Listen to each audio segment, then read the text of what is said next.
আমি আমার শৈশবে আমার মায়ের সে কান্না এখনো মনে হয় আমার কানে ভাসে। যখন মাদ্রাসায় যেতাম মা কাঁদতে থাকতেন, যখন বাসায় আসতাম, বাড়িতে আসতাম, নামাজের বিছানা মা কাঁদতে থাকতেন। আমার বাবার বহু কান্না এখনো কানে ভাসে।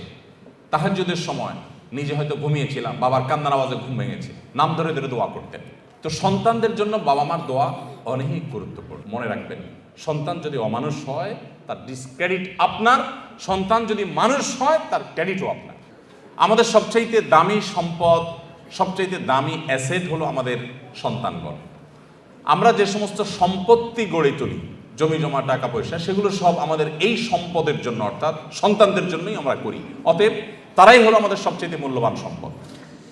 এই সন্তানদেরকে আপনি যদি হাফেজে কোরআন, আলেমে দিন, আল্লাহ ভীরু, মুত্তাকি, পরহেজগার এবং ভালো মানুষ হিসেবে গড়ে তুলতে চান, তাহলে কয়েকটি বিষয় আপনাকে লক্ষ্য রাখতে হবে। নাম্বার 1, আপনার সন্তানকে ভালো মানুষ হিসেবে গড়ে তুলবার টার্গেট করতে হবে। সে স্কুলে পড়ুক কিংবা মাদ্রাসায় পড়ুক, আপনার টার্গেট হতে হবে, লক্ষ্য হতে হবে যে আমার সন্তানকে আমি মানুষের মতো মানুষ হিসেবে গড়ে তুলব। সে সৎ মানুষ হবে, আর কিছু হোক বা না হোক। সে ডাক্তার ইঞ্জিনিয়ার হতে পারুক বা না পারুক, সে বিসিএস ক্যাডার হতে পারুক বা না পারুক, সে সেনাবাহিনীতে ভালো কোনো অফিসার র্যাঙ্কের চান্স পাক বা না পাক, সে ভালো পরিচিত পপুলার কোনো আলেম বা তুখুর কোনো হাফেজ হতে পারুক বা না পারুক, সে যেন ভালো মানুষ হয়, সে যেন মুত্তাকি হয়, সে যেন পরহেজগার হয়।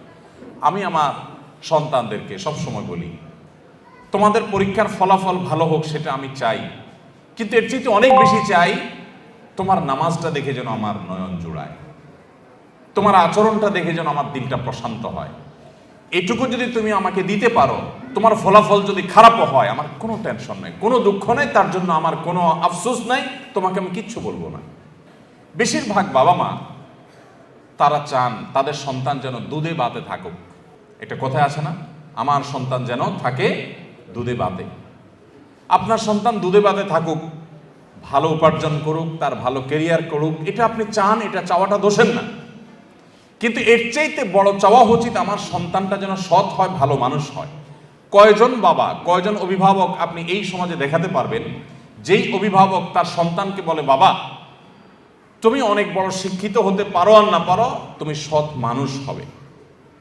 বরং উল্টা আমাদের সমাজে দেখি, সন্তানের জন্মের তারিখটা বেশিরভাগ বাবা মা ভুল লেখেন, ইচ্ছাকৃত ভুল না, মিথ্যা লেখেন। কেন?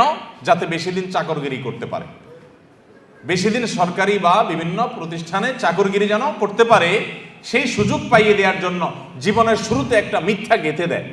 অনেক বাবা মা আছেন যারা বিভিন্ন স্কুলে তাদের সন্তানরা যে পড়াশোনা করে তাদের জন্য নকল কিনে এনে সন্তানদেরকে সার্ভ করে দেন, সাপ্লাই করে দেন। এরকম বাবা মা আছে না? নাই এই সমাজে আছে না? শুধু ভরে আছে।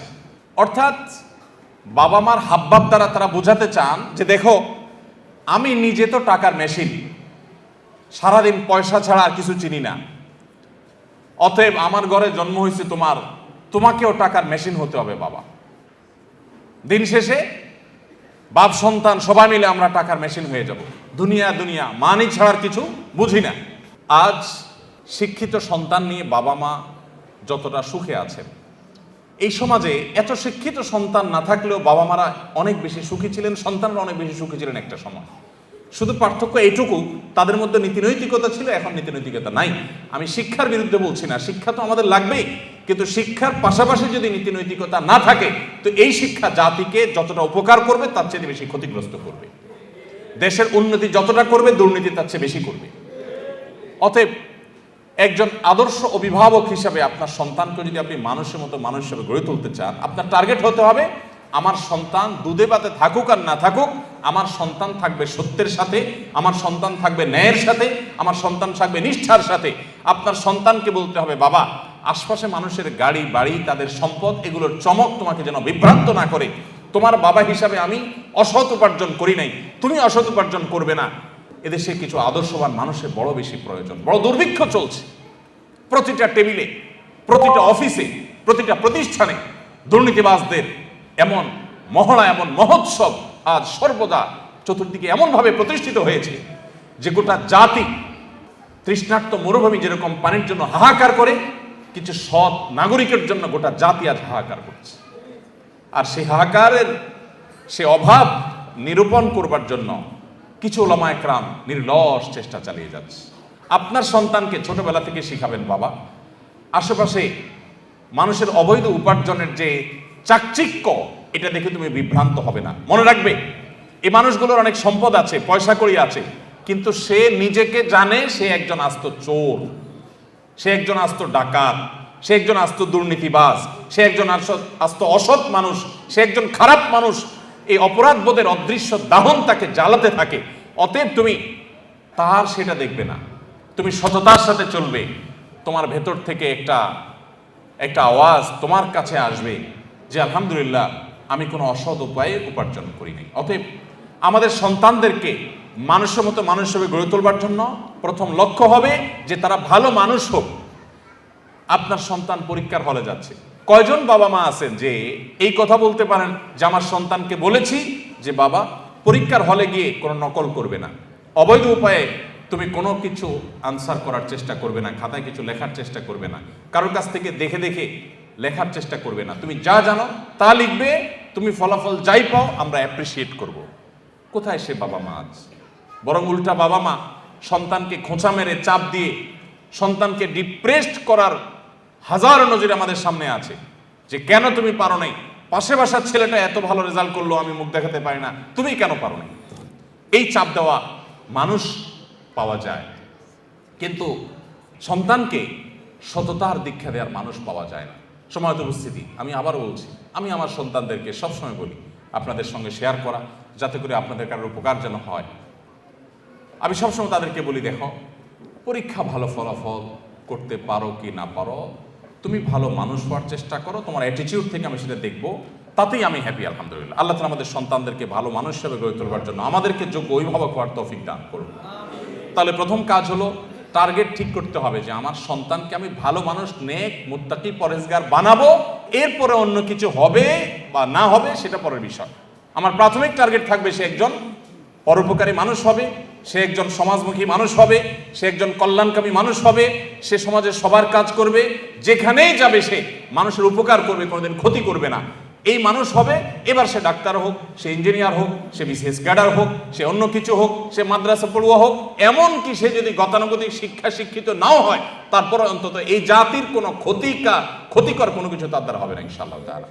নাম্বার 2, অভিভাবক হিসাবে আমাদের চোখের পানিটা অনেক বেশি গুরুত্বপূর্ণ। চোখের পানি মা বাবার সন্তানদের জন্য অনেক গুরুত্বপূর্ণ। কিছু মানুষের দোয়া আল্লাহ তাআলা ফিরিয়ে দেন না, এর ভিতরে মা বাবার দোয়া অনেক গুরুত্বপূর্ণ।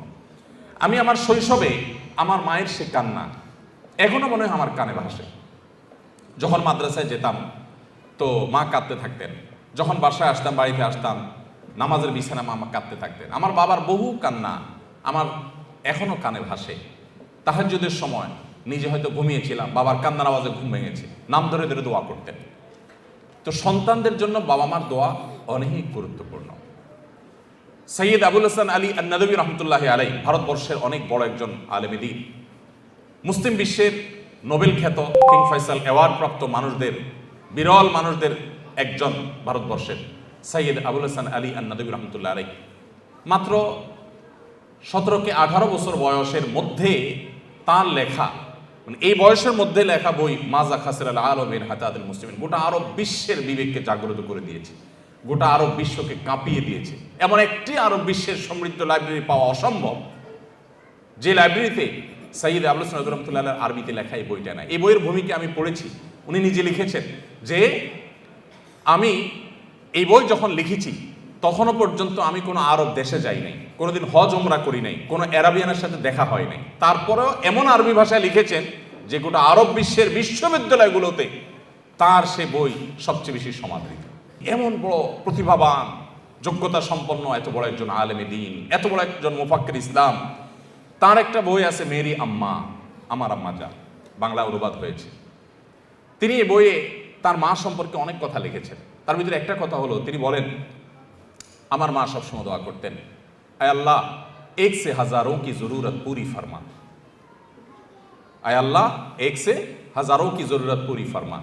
তারে মা আল্লাহর কাছে বলতেন, আল্লাহ আমার এই এক আলিমিয়া, ওকে দিয়ে 1000 আলেম যে কাজ করতে পারে তাকে তার থেকে সেই কাজ আপনি নিয়ে নেন। 1000 আলেম জাতির যে উপকার করতে পারে, মুসলিম মিল্লাতের মানব জাতির যে উপকার করতে পারে, ও একা যেন সেই কাজটা করতে পারে। 1000 মানুষের কাজ তার একা থেকে করার তৌফিক দান করেন, এভাবে দোয়া করতেন। আমার তো মনে হয় হাজার নয় বরং লাখো লাখো আলেমের কাজ আল্লাহ তাআলা তার থেকে নিয়েছেন। তার মা সম্পর্কে আরো অনেকগুলো বিষয় আছে যেগুলো কোট করার মধ্যে আমি সেই দীর্ঘ বক্তব্যে আর যাবো না। আমি শুধু এটুকু বলতে চাই, যারা অভিভাবক আছি আমরা, আমাদের সন্তানদের জন্য চোখের পানি ফেলে দোয়া করি। আমরা সন্তানদের জন্য আমাদের কাছে, হুজুরদের কাছে আপনারা অনেক সময় দোয়া চাইতে আসেন। অনেকে হুজুর দোয়া করবেন, ছেলেটা এসএসসি পরীক্ষা দিচ্ছে, এইচএসসি পরীক্ষা দিচ্ছে, অমুক কলেজে যেন চান্স পায়, এটা করে সেটা করে চান। এই দোয়াতে কোনো দোষের কিছু নেই।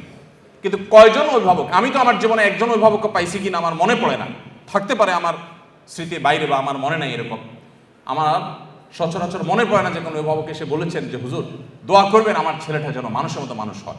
কিছু আছে বলেন, কিন্তু সে বলাটা গতানুগতিক টাইপ মনে হয়, একান্ত হৃদয়ের আকুতি থেকে যে আমার সন্তানটাকে যেন আল্লাহ রাব্বুল আলামিন এই সমাজে যত ফিতনা আছে, যুব সমাজকে ধ্বংস করবার জন্য যত আয়োজন আছে, এই আগুনের আঁচ থেকে বাঁচিয়ে যেন মানুষ বানান। কয়জন বাবা মা দোয়া চান? অতএব আদর্শ অভিভাবক হওয়ার জন্য সন্তানের জন্য চোখের পানি অনেক বেশি দরকার, দোয়া অনেক বেশি দরকার। আল্লাহ তাআলা আমাদেরকে সেটাও করার তৌফিক দান করুন। নাম্বার 3, একটা কথা আমাদেরকে মনে রাখতে হবে, মানুষের প্রকৃতি, বিশেষ করে শিশুদের প্রকৃতি আরো বেশি যে তারা যত বেশি শুনে শিখে তার চাইতে দেখে শিখে বেশি। তারা যতটা শুনে শিখে তার চাইতে দেখে বেশি শিখে। এটা মানবীয় প্রকৃতি, বাচ্চাদের মধ্যে এটা আরো বেশি। আপনি বাচ্চাকে সারাদিন বলবেন বাবা মিথ্যা বলে না, এটা যতটা বাচ্চার জন্য কার্যকর হবে, আপনি নিজে বিভিন্ন পর্যায়ে মিথ্যা বলার প্রয়োজন আছে বা সুযোগ আছে সেই জায়গাগুলোতে মিথ্যা অ্যাভয়েড করবেন। আপনার এই আদর্শটা বাচ্চাকে অনেক বেশি শিক্ষিত করবে যে মিথ্যা বলা যায় না, সে বলবে না। আপনি বাচ্চাকে মুখে বলবেন বাবা মোবাইল টিপে না, আর আপনি সারাক্ষণ নিজে মোবাইল হাতাবেন, তাহলে আপনার বাচ্চা কোনোদিন এই নেশা থেকে মুক্ত হতে পারবে না। আপনি তাকে বাঁচাতে চাইলে আপনি নিজেকে নিয়ন্ত্রণ করা শিখতে হবে। আর কিছু না হোক, অন্তত সন্তানের দিকে তাকায় হলে আমাদেরকে মানুষ হতে হবে। আপনি আপনার বাবার জুতা যদি সোজা করতে শিখেন, প্রতিদিন বের হওয়ার সময় আপনার বাবার জুতাটা সোজা করেন, মায়ের জুতাটা সোজা করেন, পরিষ্কার করে রেখে দেন, আপনার সন্তান আপনার জুতার উপরে পাড়া দিতে তার বিবেকে বাঁধবে। আর সারাদিন বলবেন বাবা মার সেবা করতে হয়, বই পড়াবেন, এগুলোতে সন্তান ততটা শিখবে না যতটা আপনার কাছ থেকে শিখবে। এই জন্য আপনি নিজের গরজে ভালো মানুষ হন বা না হন, অন্তত সন্তানের দিকে তাকে ভালো মানুষ হন। স্বামী স্ত্রী দুজন ঝগড়া করবেন, গালিগালাজ করবেন, হাতাহাতি করবেন সন্তানের সামনে, আর সন্তানকে বলবেন দেখো মিলেমিশে চলতে হয়, ভদ্র হয়ে চলতে হয়। সন্তান বলবে যে এগুলো বোধহয় কথার কথা, এগুলো আসলে আমলে নিতে হয় না, কারণ বাবা মা নিজেই তো আমল করেন না। আপনি মোবাইল টিপবেন আর ওই বলবেন এই পড়ালেখা করো, বই নাও, বই নিয়ে বসো, আর নিজে মোবাইল টিপতেছেন। তখন বাচ্চা মনে করবে কি জানেন? বাচ্চা মনে করবে যে আরে বাপ মা যেগুলো বলতেছে এগুলো বলতেছে মোবাইল নামক এই নিয়ামত থেকে আমাকে বঞ্চিত রাখবার জন্য। তা না হলে উনি টিপছেন কেন? এর মধ্যে এত সুখ যে উনি এটা থেকে এক মুহূর্ত থাকতে পারছেন না। নিশ্চয় এর ভিতরে রাজ্যের সকল সুখ এই মোবাইলের মধ্যেই আছে। বাচ্চা সেটার জন্য ঝাঁপায় পড়বে। এই জন্য মুখে কথা কম বলে বরং নিজেরা মোবাইলগুলোকে নিয়ন্ত্রণ করেন। অপ্রয়োজনে সারাক্ষণ রুগীর মতো এটা টিপি না করে লিমিটেড সময় কাজ করে বাচ্চাদেরকে সময় দেন। আল্লাহ আমাদেরকে তৌফিক দান করুন। তাহলে সন্তানের সামনে মডেল হয়ে যেতে হবে, ভালো মানুষের মডেল হয়ে যেতে হবে। আপনি যেটা চান সন্তান হোক সেটা আপনি নিজে করে সন্তানকে দেখাবেন। আপনার তাহাজ্জুদের কান্নায় আপনার সন্তানের যদি ঘুম ভাঙে, এই সন্তানকে ফজরের জন্য ডাকা লাগবে না ইনশাআল্লাহ। কিন্তু আপনি নিজে যদি কোনো রকম ডুমায় ফজর নামাজ পড়েন, এরপরে বাচ্চাকে ডাক করেন, এটা খুব বেশি কাজে আসবে না। চতুর্থত যে পয়েন্টটি আমি বলতে চাই তা হলো সন্তানদেরকে সময় দিন। আমাদের এখন ব্যাপারটা হয়ে গেছে পরীক্ষার চিন্তা, যে ছাত্রের আর পড়ালেখা করার সুযোগ হয় না সেই ছাত্রের মতো। এটা কথা আছে না যে পরীক্ষার টেনশনে কি পড়ালেখার সুযোগ হয় না। আমাদের এখন সন্তানদের উন্নত উজ্জ্বল ভবিষ্যতের জন্য মা মায়ের কাজ নিয়ে, বাপ বাপের কাজ নিয়ে এত ব্যস্ত যে সন্তানকে সময় দেওয়ার সুযোগ নেই। যে সন্তানের জন্য আপনি এত কিছু উপার্জন করবেন সেই সন্তানকেই আপনি সময় দিচ্ছেন না, তাহলে আপনার চেয়ে উপকার কি হতে পারে? সন্তানদের সময় দিন। আমি নিজে আলহামদুলিল্লাহ অনেক দিন থেকে একটা প্র্যাকটিস শুরু করছি, আপনাদের সাথেও শেয়ার করি, কেউ আমল করতে পারেন। সেটা হলো যে অফিস টাইমের পর আর মোবাইলে আমি কোনো আপনার অ্যাক্টিভ থাকি না। বেশিরভাগ সময় হয় এরোপ্লেন মোড করে ফেলি, আর নাহলে বন্ধ করে ফেলি, আর নাহলে সাইলেন্ট করে ওইটাকে গাড়িতে রেখে, অফিসে রেখে, ডেস্কে রেখে তারপর বাসায়। এবং পুরো সময়টা বাসা যতক্ষণ থাকা হবে ততক্ষণ ফ্যামিলিকে সময় দেওয়া হবে। এটাতে কিছু ক্ষতি হবে, প্রতিষ্ঠানের ক্ষতি হবে, অফিসের ক্ষতি হবে, হোক, তার চাইতে লাভ অনেক বেশি হবে। যারা বিভিন্ন প্রতিষ্ঠান পরিচালনা করেন, অনেক কাজ কাম আছে, প্রয়োজন একটা বাটন ফোন নিয়ে নেন যে এইটা থেকে এতটা পর্যন্ত বাটন ফোনে আসি, আমার ফোনটা অমুকের কাছে থাকবে, ইমার্জেন্সি কিছু হলে আমাকে জানাবা, আদারওয়াইজ আমি নাই, বাচ্চাদেরকে সময় দিব। বেশিরভাগ বাপ দেখবেন বাসায় ঢুকতে ঢুকতে মোবাইলে কথা বলতে, হ্যাঁ ভাই ঠিক আছে অমুক জায়গায় এতটা মাল পাঠায় দেন, এসব বলতে বলতে ঢুকে। কে দরজা খুলছে সেটাও বাপে দেখে না, আবার বাইরে হয়ে যাচ্ছে সকালে, তখন আবার মোবাইলে হ্যাঁ আসতেছি এই যে নামতেছি সিঁড়িতে, বলতে বলতে বাইর হয়। তো আপনি সারাক্ষণ আবার বাসায় যতক্ষণ আছে ততক্ষণ মোবাইল নিয়ে ব্যস্ত আছে, মাও ব্যস্ত, বাবাও ব্যস্ত। বাচ্চাদের যে কি অসহায়ত্ব এই সময়টাতে, আমি তো মনে করি এই সময়ে প্রোডাক্টিভিটির জন্য মোবাইল নিয়ন্ত্রণ করা ছাড়া কোনো দিন সম্ভব না আজকের বাস্তবতায়। আলহামদুলিল্লাহ আমরা এটা শুরু করে দিয়েছি এবং এর সুফলটা আমরা পাচ্ছি আল্লাহর রহমতে। আমি অনুরোধ করবো আপনারাও সেই সময়টা দিবেন। শুধুমাত্র সময় দেয়া বলতে বাচ্চাদের সাথে গল্প করানো, সব দিক থেকে আপনি তাদের খেলার সাথী হবেন। আপনার বাচ্চা কার সাথে খেলতে গিয়ে নষ্ট হবে, আপনি সেটা কেন হতে দিবেন? আমি আমার বেশ কিছুদিন থেকে প্র্যাকটিসটা করি, তবে গত প্রায় মাসখানেক যাবৎ হবে বা তার সাথে কম বেশি হবে, এই সময় ধরে আমি আমার বাচ্চাদের সাথে নিয়মিত খেলাধুলা করার চেষ্টা করি। যদি আমি বাড়িতে থাকি তো খেলা মিস নাই বাচ্চাদের সাথে, প্রতিদিন 1 ঘন্টা মিনিমাম বাচ্চাদের সাথে গেলি প্রতিদিন। অন্য যত ব্যস্ততা থাকুক, সব ব্যস্ততার সাথে বড় ব্যস্ততা আমার সবচেয়ে বড় সম্পদ আমার বাচ্চারা। অতএব তাদের সাথে আমি খেলার সাথী হব। কোন বাচ্চার সাথে খেলতে গিয়ে সে নষ্ট হবে না হবে আমি সময় দেবো তাদেরকে, এবং তাদের গল্পগুলো আপনি শুনবেন, আপনি নিজে তাদেরকে গল্প বলবেন, তাদের পড়ালেখার সাথী হয়ে যাবেন, মেশার চেষ্টা। বেশিরভাগ বাবা মা সন্তানকে সময় দিতে চান না, টিচারের কাছে দিয়ে রাখেন, আপনার কাজের বুয়ার কাছে দিয়ে রাখেন, অমুকের কাছে দিয়ে রাখেন, তমুকের। মায়েরা তো আজকাল বাচ্চাদেরকে ভালো করে নাস্তাও দিতে রাজি না। আমরা যারা মাদ্রাসা চালাই আমরা জানি, টিফিন দিয়ে দিবেন কি অল টাইমের একটা প্যাকেট ধরাই দিবেন, রেডিমেড কিছু ধরাই দিবেন। আপনার বাচ্চাকে আপনি রেডিমেড এগুলো দিয়ে দিচ্ছেন, আপনি বুড়ো হন এই বাচ্চা আপনাকে বৃদ্ধাশ্রমে পাঠাবে, এরকম অল টাইম ধরাই দিবে। বাচ্চাকে হেলদি কিছু একটু রেডি করে দেন, ভালো কিছু একটু নিজে রান্না করে দেন। মায়েরা আজকাল অলস, ওই রেডিমেড কিছু দিয়া যেতে পারলে বাঁচে। বাপেরাও অলস, বাচ্চাকে সময় দিতে রাজি না। সার পড়াক, আপনি নিজে আপনার বাচ্চাকে কদিন পড়ান। এই জন্য বাচ্চাদেরকে সময় দিবেন। সময় না দিলে বাচ্চারা কখনো মানুষ হওয়া এটা সম্ভব না। যত বাচ্চা মানুষ হয়েছে দেখবেন বাবা মা অনেক বেশি তাদেরকে সময় দিয়েছে। 5 নম্বর যে পয়েন্ট আমি বলতে চাই তা হলো হালাল উপার্জন আপনার বাচ্চাকে সৎ মানুষ হতে সাহায্য করবে। আপনি হারাম উপার্জন করবেন, 2 নম্বর কামাই করবেন আর আশা করবেন যে আল্লাহ বেলগাছে তুমি তাল দিয়া দাও মালিক, মাবুদ। মালিক শুনবেন না, মালিক আপনার বেলগাছে তাল দিবেন না।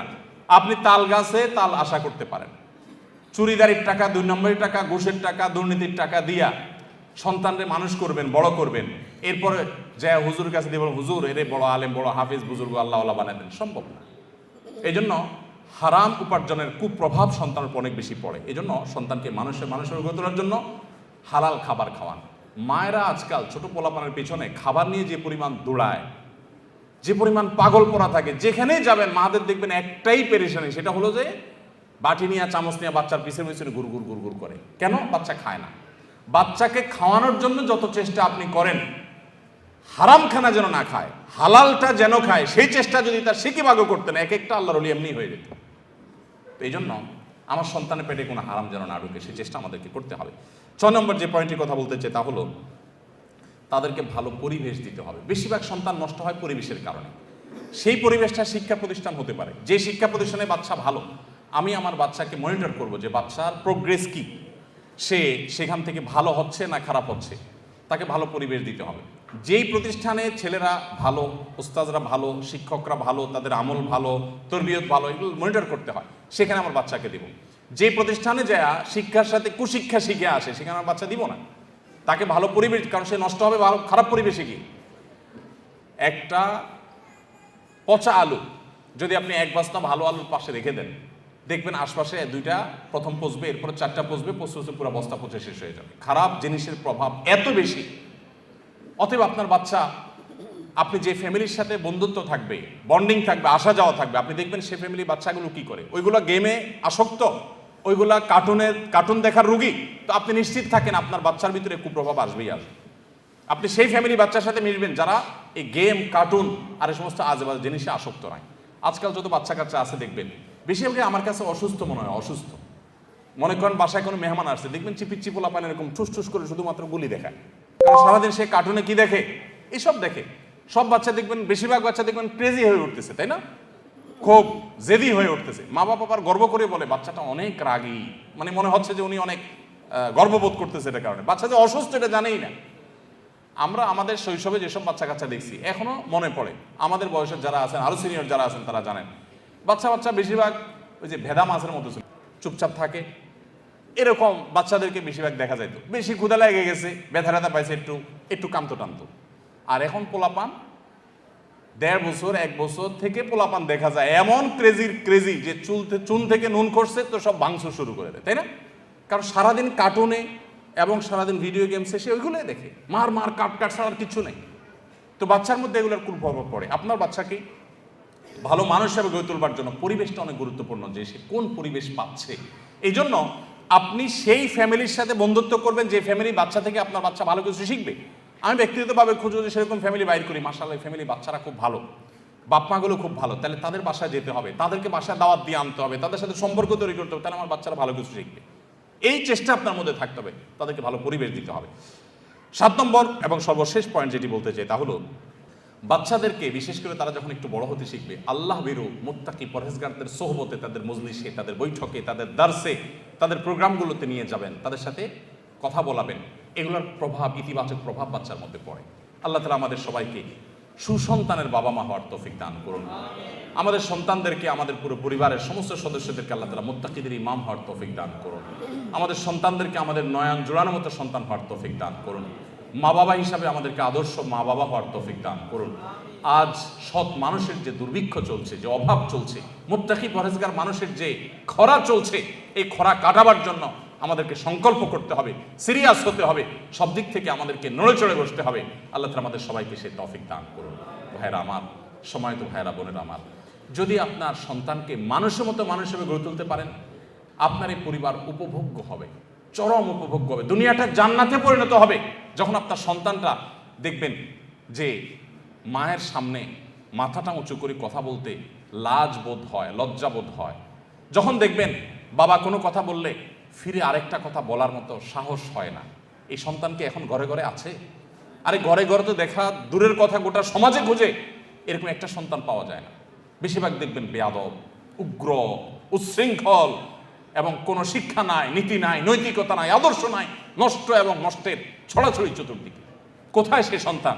যে সন্তান মায়ের বাবার আগে হাঁটবে না, যে সন্তান মায়ের আগে কথা বলবে না, বিনয় থাকবে। এরকম সন্তান যদি থাকে, আপনার সন্তান অনেক বড় অফিসার না হোক, আপনার সন্তান অনেক পয়সা কামাই না করুক, অনেক বড় পদের অধিকারী না হোক, আপনার সন্তান যাই হোক না কেন, যদি এরকম সন্তান আপনাকে আল্লাহ তাআলা দেন, তো আপনি দেখবেন আপনার পরিবারটা, আপনার জীবনটা জান্নাতি জীবন হয়ে গেছে। আল্লাহ তাআলা আমাদের সবাইকে, আমাদের সন্তানদেরকে মুত্তাকি পরহেজগার ভালো মানুষ হিসেবে গড়ে তোলবার সংকল্প প্রতিটি ঘরে ঘরে করার তৌফিক দান করুন, এবং তার জন্য যা যা করণীয় আছে সেই করণীয়গুলো আল্লাহ তাআলা আমাদের সবাইকে করার তৌফিক দান করুন। মনে রাখবেন, সন্তান যদি অমানুষ হয় তার ডিসক্রেডিট আপনার, সন্তান যদি মানুষ হয় তার ক্রেডিটও আপনার। সন্তান ভালো কিছু হয়েছে সেটা যেরকম আপনার অর্জন, সন্তান খারাপ কিছু হয়েছে সেটা আপনারই ত্রুটি। অতএব সন্তানের মধ্যে কোনো ত্রুটি দেখলে চিন্তা করতে থাকুন, আমার ঘাপলাটা কোন জায়গায়, আমার ঝামেলাটা কোন জায়গায়, যার কারণে সন্তানের মধ্যে এই খারাপ দিকটা আমি দেখতে পাচ্ছি। আল্লাহ তাআলা আমাদের সবাইকে আদর্শ বাবা মা হওয়ার তৌফিক দান করুন। আমরা যদি আদর্শ বাবা মা হই, তাহলে আমরা আদর্শ জেনারেশন পাবো। আদর্শ জেনারেশন যদি পাই, তো আদর্শ দেশ এবং আদর্শ সমাজ গড়ে উঠবে। আল্লাহ আমাকে, আপনাকে, আমাদের সবাইকে সেগুলো করার তৌফিক দান করুন। জাযাকুমুল্লাহু খাইরা ওয়া আখিরু দাওয়ানা আলহামদুলিল্লাহি রাব্বিল আলামিন। আসসালামু আলাইকুম ওয়া রাহমাতুল্লাহি ওয়া বারাকাতুহু।